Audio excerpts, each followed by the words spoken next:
Hello everyone, welcome back to Wonder Mega Player's channel. In this video I will share with you my experience so far with the last generation of candies that came out after the era of arcade machine equipped with CRT monitor. If the Sega Astro City represents for me the best and the most iconic machine to play the low definition era of arcade games, the Taito Vewlix, which is the starring of this video, represents the best and the most iconic machine to play the high definition era of arcade games and defines a way to play the current generation of arcade games with that flavor of Japanese game center that me and most of you love. Taito Vewlix is an arcade machine designed and manufactured by the Japanese Taito Corporation. It was introduced in the 2006 to embody the HD generation of games. The current model in display is the Taito Vewlix F, which is the first model produced, and it is considered to be the best in terms of quality construction, materials and features.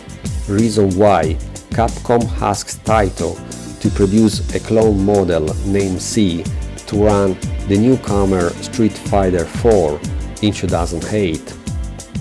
It's equipped with a 32-inch LCD flat screen and it consists of a metal main structure with a few decoration elements in plastic for a total weight of 120 kilograms.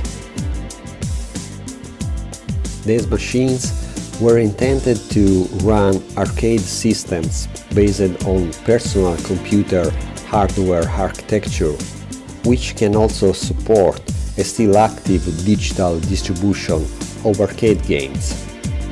Considering that Steam is my main platform for the current gen, once I realized the great potential offered from a machine like that, in combo with a dedicated PC, I decided to get one. It will end to be a great machine, not just for arcade games, but also for any kind of games thanks to the universal compatibility offered from a PC architecture.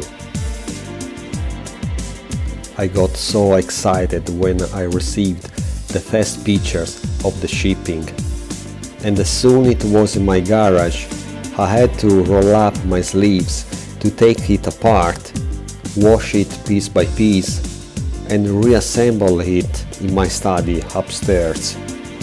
But before that, here is my first test.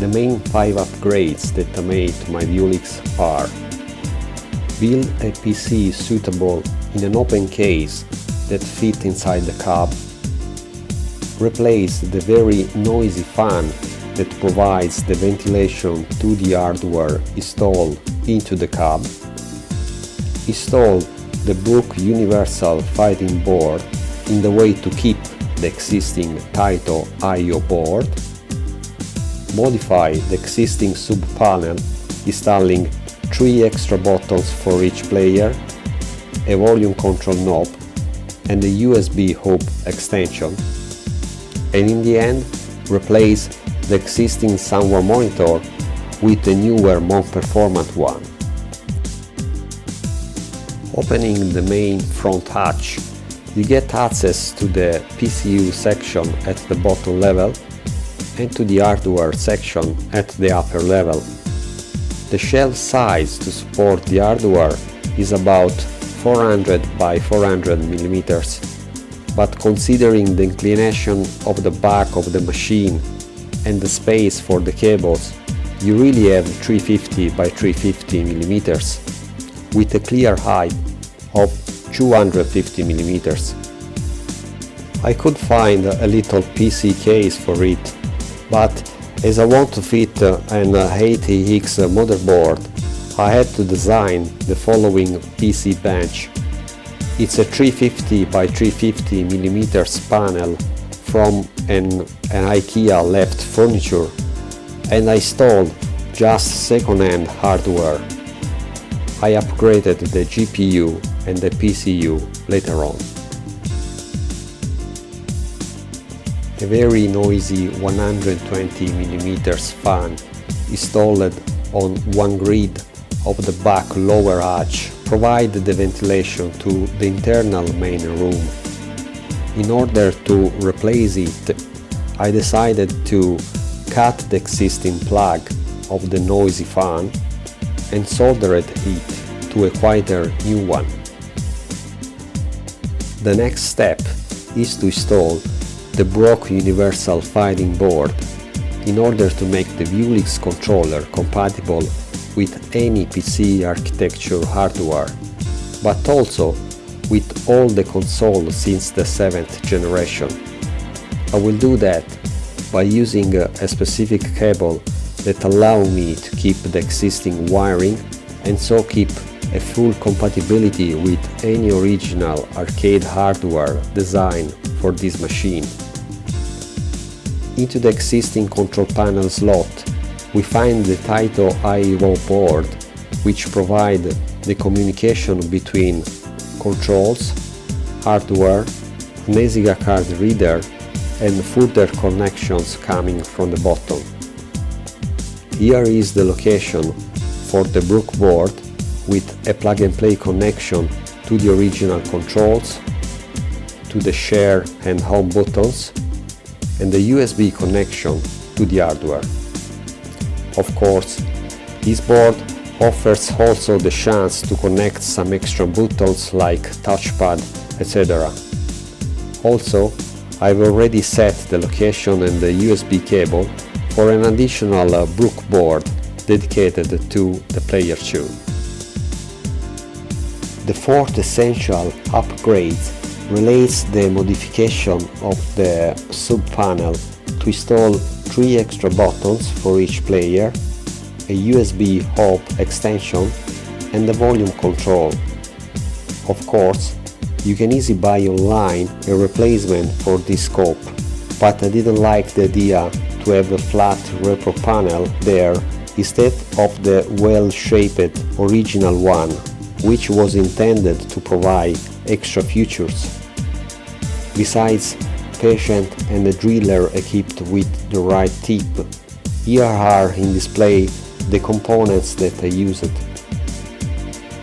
Here are some details of the sub panel after making the holes, and here are some of the components installation. I'm very happy of the final result, and these additional features are quite essential to have the full control without any need to go back to Windows mode once the machine is set. Vewlix F comes with an original Sanwa LCD monitor 1360 by 768p in pretty good condition like is visible in this video, but I wanted to upgrade it with a more performant LG Ultra Gear monitor 1080p, which suit well my gaming habits. First, I centered the monitor in the original frame by using some spacers. Then, I fixed the 2 corner brackets to each log side of the frame in order to fix the Vivo Steel VESA mount adapter plate brackets. From a fast look, the monitor seems pretty centered. After that, I made the spacer that will allow the monitor to sit on the cab frame with the original inclination. And I used 2 zip ties to secure everything. I know that it's not the best option if I will need to ship the cabinet, but considering that it will not go anywhere, I'm happy with it. For who is not familiar with it, in this first hatch we find the main control panel of the machine, which include power switch, volume control and the existing monitor service. In the hatch below we find the coin meter and coin box, where I stored some extra cables.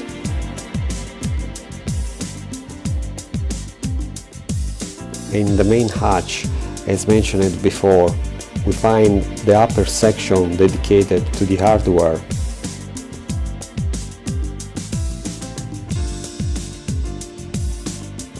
and the lower section dedicated to the original PSU, hub connection and stereo amplifier.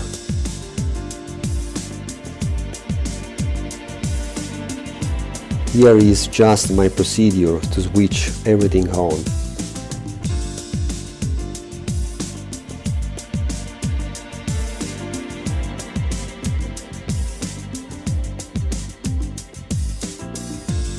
The PC power switch is just on the left of the main control panel, as I want to save and use the original wiring layout of the machine. I run lights, fan, a sound system with the original PSU at 100 volts and the PC and the monitor separately at 220 volts. Following just a demo with a short gameplay of His Majesty Virtua Fighter 5 Revo, which is a pleasure to play in multiplayer mode on this machine.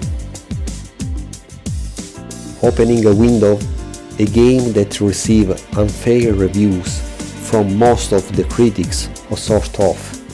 People that were thinking or pretending to review a new Virtua Fighter, which is not. It is just the shiny PC version of the perfect Virtua Fighter that came up in the 2006, with a rollback that is not perfect, but is not even terrible like the same. And that's all for the Taito Vewlix for now. I hope this video can be an inspiration for who like me wants to play the current fighting games by having a little Japanese game center experience at home, or just enjoying the current generation of games by sitting in front of a fantastic machine. Thanks for watching, and I'll see you in the next one.